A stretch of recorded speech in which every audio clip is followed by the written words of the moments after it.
Well, I think the writer of Hebrews, when he says, "Consider him who endured from sinners such hostility against himself, so that you may not grow weary or faint-hearted." Us being mindful of what Jesus endures leading up to the cross for sinners, for those whom he would purchase and redeem, will help us in our journey in this world of growing faint and weary, faint-hearted is the words that it uses. And so there's three things that I want us today to examine in our text. Here's those three things. I'm going to give you those three things. We're going to look at three different dynamics between people. The first thing that we're going to look at is Jesus before Pilate. The second thing we're going to look at is Pilate before the people. And then the third thing that we're going to see is God over the people. Sound good? It kind of reminds you of that little, here's the church, here's the steeple, open the doors, and here's all the people. Did not mean to rhyme or anything like that, but we're going to look at Jesus before Pilate, Pilate before the people, and God over the people. And so let's read the first few verses of this text, 11 through 14, and we're going to see Jesus standing before Pilate. Here's what it says. Now Jesus stood before the governor, and the governor asked him, "Are you the king of the Jews?" Jesus said, "You have said so." But when he was accused by the chief priests and elders, he gave no answer.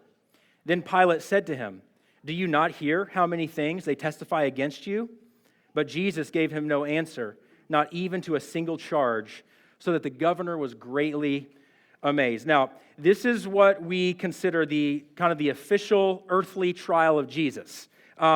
Leading up to this point, the religious leaders had exhausted themselves. The scriptures speak to the lengths that these religious leaders went to build a case against Jesus. However, they knew that it was the Romans who would ultimately decide his fate as it came to being indicted, as it came to being guilty, and all of those things. It was the Romans who would ultimately decide this. And that's because that under Roman rule, so the Jews lived in their place, but the Romans kind of oppressed them. We know that, right? The Romans were in charge, the Romans lived, and so Roman government would send a guy like Pilate to be a governor of this small area, and he would rule over Jews, and the Jews absolutely hated the Romans. They hated everything about them. And so under this Roman rule in the Jews' home place, the death penalty could only be implemented by the Romans. That's how things went. But to the Romans, blasphemy against the one true God was meaningless, right?